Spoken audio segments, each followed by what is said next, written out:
কক্সবাজার শহরের hotel motel জোনে কাঁধে ব্যাগ, রাস্তায় দাঁড়ানো বা বসায় এই পর্যটকরা এখনও থাকার জায়গা পাননি। বেশি ভাড়া দিয়েও কোনো রুম মিলছে না বলছেন তারা। আপনার কি ঈদ স্পেশাল ওইটার মধ্যে লোক ছিল না হলেও আপনার 15 থেকে 16 লোক ছিল। এখনো পাইছেন? না এখনো চেষ্টা করতেছি, প্রায় 2-1টা দেখলাম, দেখা যাক কি হয়। উনিও অনেক জায়গায় নক দিছে, ওনাদের তো অনেকটা লিঙ্ক থাকে, অনেক জায়গায় লিঙ্ক টিঙ্ক করছে, আমরা এখনো পাইনি। বাই চান্স আছে কিছু কিছু এক্সপেন্সিভ কিছু রুম আছে, সাধ্যের বাইরে কিছুটা আর কি। হোটেল ব্যবসায়ীরা বলছেন প্রায় 500 হোটেল মোটেল কলেজে কোথাও রুম খালি নেই, তাই ইচ্ছে থাকলেও কাউকেই রুম দেওয়া যাচ্ছে না।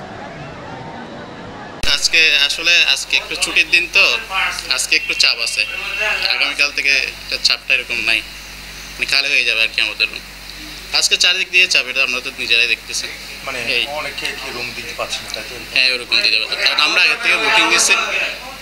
তবে যারা হোটেল রুম পেয়েছেন সেসব পর্যটক মেতেছেন সমুদ্র সৈকতে। বিশাল সমুদ্রের উর্মিমালার সাথে ভাসা ডোবার খেলায় উপভোগ করছেন ছুটির মুহূর্তগুলো। অবশ্যই একটা আনন্দের ভাব আছে। ঈদ পুরান ঢাকাতে করে, যেহেতু আমরা পুরান ঢাকাবাসী, তো পুরান ঢাকায় সচরাচর এমন মুক্ত পরিবেশ পাওয়া অসম্ভব। আর যে অবস্থা এখন হয়েছে সেটা তো বলার আর কোনো অপেক্ষা রাখে না। এখানে আসলাম, ওয়াইফ আছে, বড় আপু আছে, দুলাভাই আছে, সবাই মিলিতভাবে একসাথে আনন্দ করা, ফুর্তি করা, সেই সাথে ঘোরার দেখা পাওয়া, ঘোরাতে উঠা, একটা অন্যরকম অনুভূতি। তো এই বছর মানে ঈদের অকেশন, তো মানে একটু লেট করে আসে, কিন্তু এবার তাড়াতাড়ি আসছে সবাই একসাথে। সৈকতে প্রথম আসলাম, সমুদ্র দেখতে ভালো লাগছে। তবে এই লাখো পর্যটক সমুদ্রে প্রতিদিনই ফেলছেন পানির বোতল, খাবারের প্যাকেট, যা ছড়িয়ে ছিটিয়ে থাকছে সাগর পানি। এই সুন্দর একটি সমুদ্র সৈকতে যেহেতু হাজার হাজার পর্যটক আসছে, সেহেতু এই সমুদ্র সৈকতকে সুন্দর রাখা সবারই দায়িত্ব, নৈতিক দায়িত্ব। কিন্তু এখানে যে পরিমাণ ময়লা আবর্জনাগুলো ফেলা হচ্ছে, পর্যটক বা স্থায়ী যারাই আসছে এখানে সমুদ্র সৈকতে, সবারই সচেতন হওয়া উচিত এবং এই পরিবেশের মারাত্মকভাবে হুমকির মুখে পড়ছে। বিশেষ করে এই প্লাস্টিকের বর্জ্য সহ যে জিনিসগুলো সমুদ্র সৈকতে যাচ্ছে তলদেশে, বিভিন্ন ধরনের জলজ প্রাণীগুলো খেয়ে বিভিন্ন প্রাণীর মৃত্যু হচ্ছে। আর এতে সমুদ্র দূষণের শঙ্কা করছে জেলা প্রশাসন।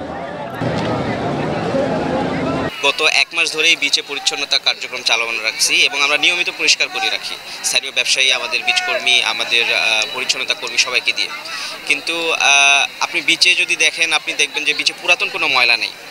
আপনি যে ময়লাটা দেখবেন যে কিছুক্ষণ আগে আমাদের যে পর্যটক তারাই এই ময়লাগুলো ফেলছেন, হয়তো পানি খেয়ে বোতলটা ফেলে দিচ্ছেন অথবা চিপস খেয়ে চিপসের প্যাকেট ফেলে দিচ্ছেন। আমরা সার্বক্ষণিক ক্লিন করছি, কিন্তু আমাদের পর্যটকদের কাছেও অনুরোধ যে আমরা কষ্ট করছি আপনাদের জন্য, আপনারা একটু আমাদের প্রতি দায়বদ্ধ থাকবেন।